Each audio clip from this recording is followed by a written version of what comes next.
was sanctioned by the Prime Minister before dispatch. So here's a situation in which the Honourable Member probably saying maybe the Prime Minister didn't give him any authority. Claims. Letter continues, Madam Speaker. Sir David graciously supplied me with a copy for my information. I should be obliged to receive your comments and opinion on these transactions in light of your recent pronouncement that the government of Antigua and Barbuda accepted the Don Mitchell QC report, which recommends that the amateurish way in which I had conducted negotiations in the past should be discontinued. Your views and opinion on these matters would be appreciated. Now, Madam Speaker, the learned Attorney General would not have reduced his response to writing, but I have no doubt that, having been asked of his opinion, that he would have indicated to the Honourable Member for St. Philip South that clearly there were a number of procedural breaches. There's no doubt about it, Madam Speaker. And whereas some may want to argue that these breaches were done in the interest of time, the bottom line is the government had more than sufficient time to ready itself for the CWC preparations.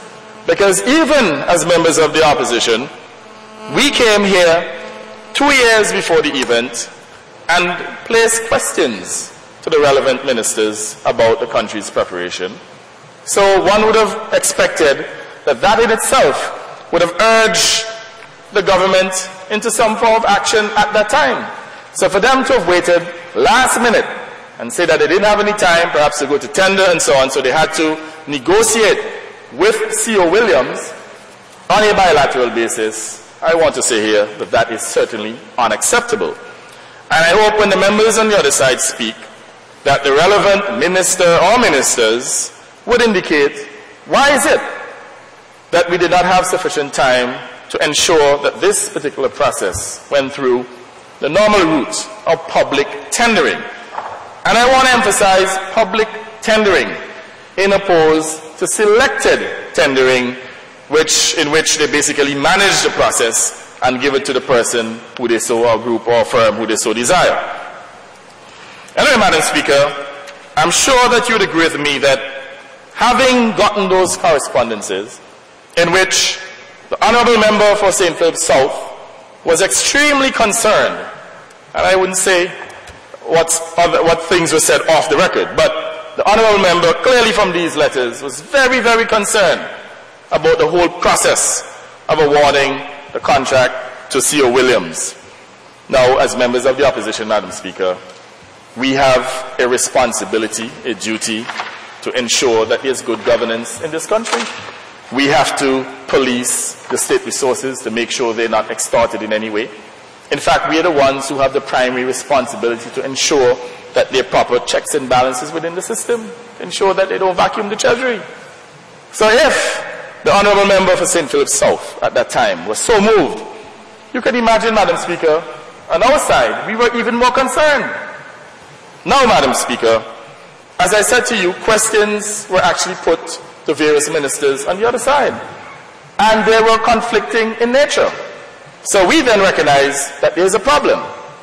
We then sought to get certain information, further details, further particulars from certain agencies of the government.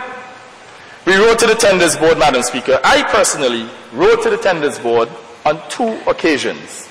I've also had discussions with the chairperson of the Tenders Board, Ms. Lee. And up to date, Madam Speaker, the information that we requested certain information. Information covering the contracts that were awarded, the information as to whether or not they went through the tender process, and if so, what form of tendering, if it was selective or open tendering. We asked for information to include the scope of works, the bill of quantities, and, Madam Speaker, up to this day, we have not gotten information. In fact, at one point, Ms. Lee wrote back and said that the Tenders Board was unable to meet, and that when they next meet, they will give consideration to it. A one-liner. Total disrespect. And, Madam Speaker, the information that was sought was actually sought under the Freedom of Information Act, which was passed in this Honourable House under the UPP.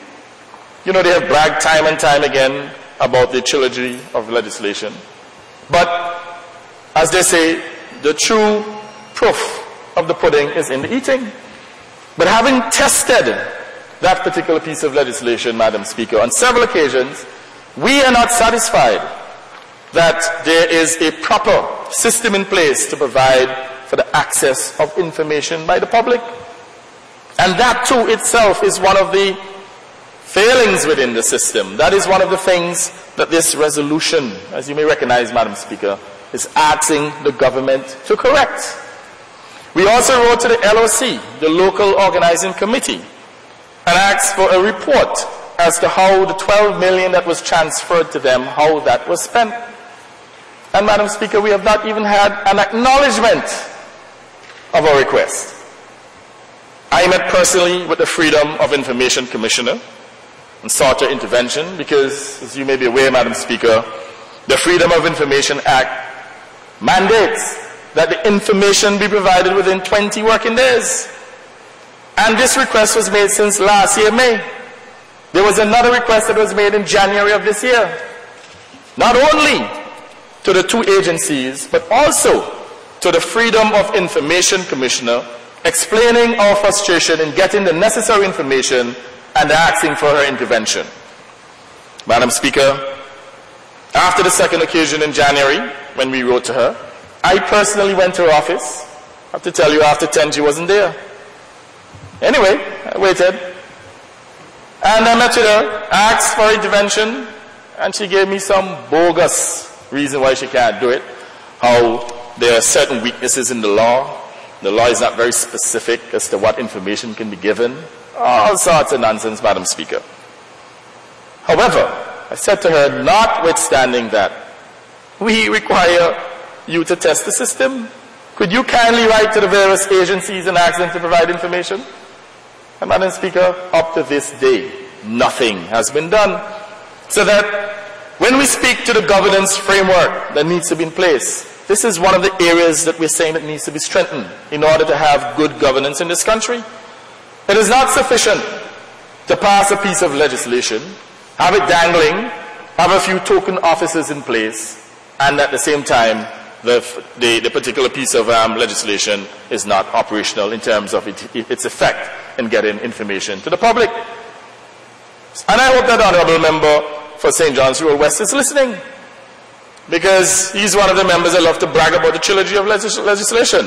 You've got to look at its operationalization, whether or not it is working, if people are getting information under that particular regime. And I want to put it to the Honourable Member and his government that the Freedom of Information Act is not working. Now, Madam Speaker, you'll recognize that several attempts to get information from the government was actually dealt with either in a frivolous way or there were no response.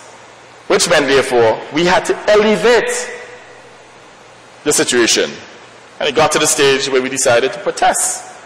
Because here's a situation in which we got conflicting reports, Madam Speaker, evidencing that, for sure, there's something wrong in terms of the figures. And in addition to that, we were in possession of these letters written by the member for St. Philip South, indicating that something was wrong.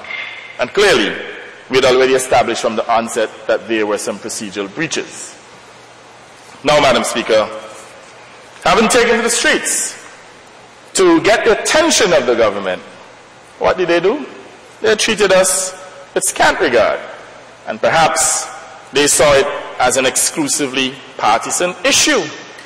But, Madam Speaker, it was not.